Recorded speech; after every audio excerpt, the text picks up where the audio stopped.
छोटे से एक गांव में नदी के किनारे एक झोपड़ी थी। वहाँ एक मुर्गी ने 12 अंडे दिए थे।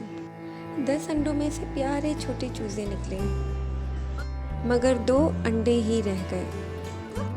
कुछ वक्त बाद मुर्गी अपने 2 अंडों को झोपड़ी में ही छोड़कर अपने चूज़ों के साथ खाना ढूंढने की तलाश में निकल गई। उनमें से भी उसके एक अंडे में से टूटने की आवाज़ आई। उसमें से एक प्यारा चूज़ा निकला।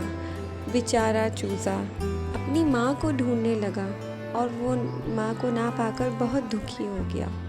उसने सोचा, अब मैं अपनी माँ को ढूंढूंगा, और अपने पैरों को हिलाते हुए अपनी माँ को ढूंढने के लिए निकल गया। झोपड़ी से बाहर निकलते ही उसे एक गाय दिखी जो कि घास खा रही थी।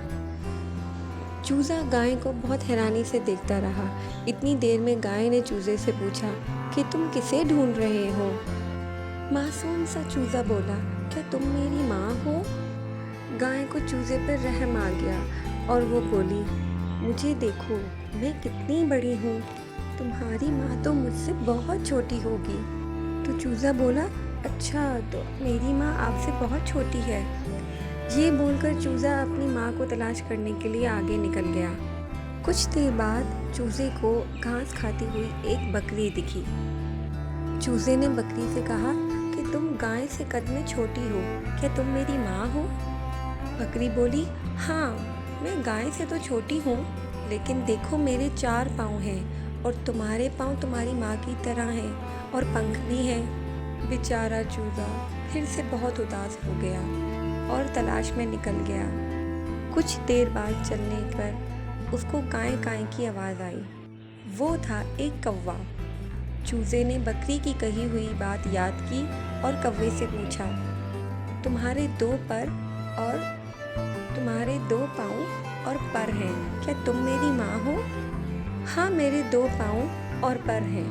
कौवा बोला कि लेकिन मैं तुम्हारी माँ से ज़्यादा ऊंचा उड़ सकता हूँ। तुम्हारी माँ का कद मुझसे बड़ा है और उनके पाँव भी मेरे पाँव से बड़े हैं, और वो तुम्हारी माँ काएं काएं नहीं करती।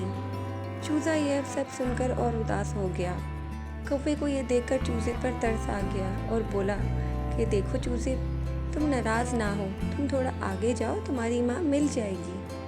कौवे की ये बात सुनकर चूज़ा खुश हो गया और चल पड़ा तलाश में अपनी माँ की। फिर उसे क्वैक क्वैक करती हुई बत्तख दिखी, जिसे देखकर चूज़ा बहुत खुश हुआ। माँ माँ चिल्लाता हुआ बत्तख की तरफ दौड़ा। बत्तख ये देखकर हैरान रह गई। चूज़ा बोला, तुम इतनी हैरान क्यों हो? मैं तुम्हारा ही चूज़ा हूँ। बत्तख बोली, नहीं बेटा, मैं तुम्हारी माँ नहीं हूँ। ये सुनकर तो चूज़ा रोने लग गया और सोचने लगा कि अब मैं अपनी माँ को कभी नहीं ढूंढ पाऊँगा। बत्तख भी ये देखकर उदास हो गई और चूज़े को कहने लगी, तुम रो क्यों रहे हो बच्चे? चूज़ा उसे अपनी कहानी सुनाने लग गया। बत्तख ने बोला, बेटा, तुम क्वैक क्वैक नहीं करते, तुम्हारी माँ कुकड़ू कू कहती है। पेड़ पे बैठा। तभी एक कबूतर पेड़ पे बैठा ये सब कुछ सुन रहा था और उसने चूज़े की मदद करने का सोचा और चूज़े के पास आ गया और चूज़े से कहने लगा कि तुम इस तालाब के किनारे पर चले जाओ, शायद तुम्हें वहाँ अपनी माँ मिल जाए। चूज़ा कबूतर की बात मानते हुए निकल पड़ा।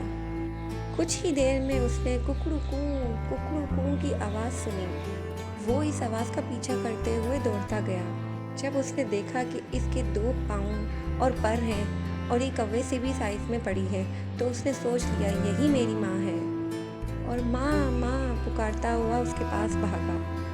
उसने सुनते ही अपने चूज़े को पहचान लिया और अपने पास बुलाया और उसे अपनी बाहों में लेकर बहुत प्यार करने लग गई। और मुर्गी बोली, तुम इस झोपड़ी के बाहर क्यों आए? मैं तो खाना तलाश करने के लिए निकली थी। लेकिन चूज़े को इस बात की खुशी थी कि उसकी माँ उसे मिल गई।